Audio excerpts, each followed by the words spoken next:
భారీ వర్షాలు విజయవాడ గుంటూరు నగరాలను అతలాకుతలం చేశాయి. ఎడతెరిపి లేని వర్షంతో పలు చోట్ల రహదారులు చెరువులను తలపిస్తున్నాయి. బెజవాడలో రికార్డు వర్షపాతం నమోదైంది. 30 ఏళ్ల రికార్డు బద్దలైంది. చరిత్రలో ఎన్నడూ లేనంతగా ఒకే రోజు 29 సెంటీమీటర్ల వర్షపాతం కురిసింది. 2 రోజులు విజయవాడలో కుండపోత వర్షం కురవడంతో అనేక కాలనీల్లో 4 అడుగుల మేర నీరు నిలిచింది.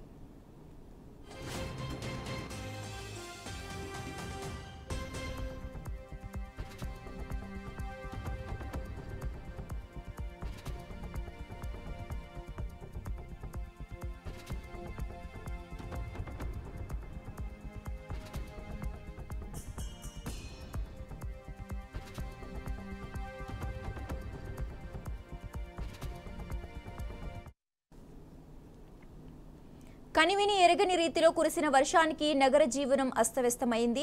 ఎప్పుడూ చూడని రీతిలో బెజవాడలో కుంభవృష్టిగా వర్షం పడడంతో కాలనీలన్నీ నీట మునిగాయి. నగరం జలదిగ్బంధనంలో చిక్కి విలువిల్లాడుతోంది. ఎస్టీపీసీలో విద్యుత్ ఉత్పత్తి నిలిచిపోయింది. మరోవైపు కొండ చర్యలు విరిగిపడడంతో 5గురు ప్రాణాలు కోల్పోయారు. విజయవాడలోని విద్యాధరపురం, ఆర్ఆర్ నగర్లో రహదారులు జలమయం కావడంతో వాహనదారులు తీవ్ర ఇబ్బందులు పడుతున్నారు. పలుచోట్ల రహదారులపై మోకాల లోతు నీరు చేరింది.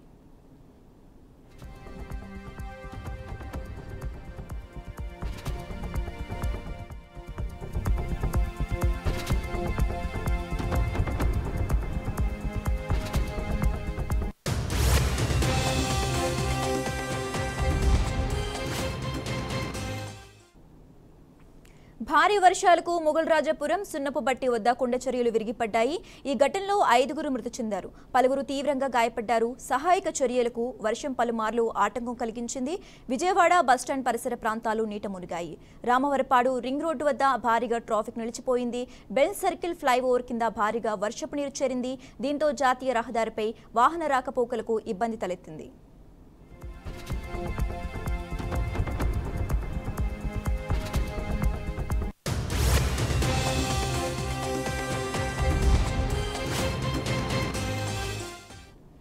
రైట్, ఇక ఇదే అంశానికి సంబంధించి మరింత సమాచారం మా ప్రతినిధి గుంటూరు నుంచి నరేంద్ర అందిస్తారు. Narendra, good afternoon Shashirekha. ఇటు బంగాళాఖాతంలో వాయుగుండం, అటు అరేబియా మహాసముద్రంపై కదులుతున్న తుఫాను ప్రభావంతో గత 2 రోజులుగా ఉమ్మడి కృష్ణా, గుంటూరు జిల్లాలలో భారీ వర్షాల ప్రభావంతో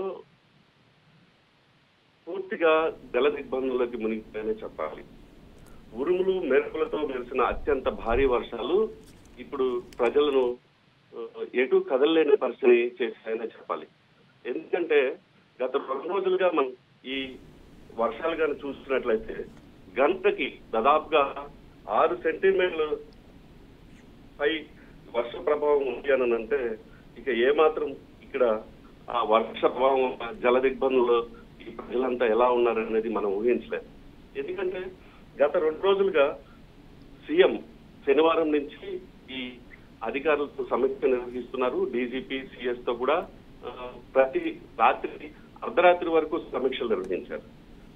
అయితే ఇక్కడ ఇంత వర్షం గత ఎన్నాళ్ళుగా చరిత్రలో లేని చెప్తున్నారు చాలా మంది.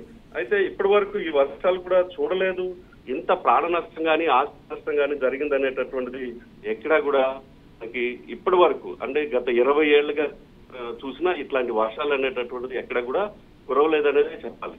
దాదాపుగా ప్రకాశం బ్యారేజ్ అయితే 4 లక్షల క్యూసెక్ నీరుని నీటి కిందకి వదిలేస్తున్నారు.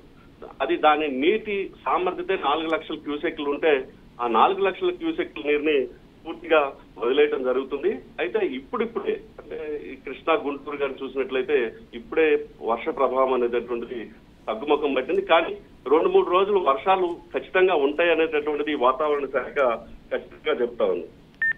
విజయవాడ ప్రాంతంలో చూసినట్లయితే మొగల్రాజపురం వద్ద నిన్న కొండ చర్యలు విరిగిపడడంతో దాదాపుగా 6గురు మృతి చెందారు. అలాగే నిన్న ఉప్పలపాడు వద్ద, పెదకాకాని ఉప్పలపాడు వద్ద దాదాపుగా 3 కారులో పాపం స్కూల్ నుంచి వెళ్తున్నటువంటి విద్యార్థుల్ని ఎక్కించుకొని వెళ్తున్నటువంటి ఒక టీచర్ దుర్మరణ చెందడం, అలాగే 2 విద్యార్థులు కారులో ఉండడంతో అక్కడ ఉప్పలపాడు వద్ద వాగులో కొట్టుకుపోయినటువంటి సంఘటన కూడా మనం చూసాం.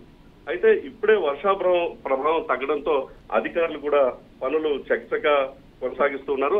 అలాగే మంత్రి లోకేష్ ఉదయం మంగళగిరి ప్రాంతాలన్నింటినీ పర్యవేక్షించడం జరిగింది. అక్కడ లోతట్టు ప్రాంతాల్లో ఉన్నటువంటి ప్రజలకు ధైర్యం చెప్తా ఉన్నారు. ఎక్కడ కూడా మీరు అధైర్యపడాల్సిన అవసరం లేదు. ఈ ప్రభుత్వం వచ్చిన దగ్గర నుంచి ఖచ్చితంగా ఎప్పటి నుంచే చర్యలు అనేటటువంటి తీసుకుంటాం.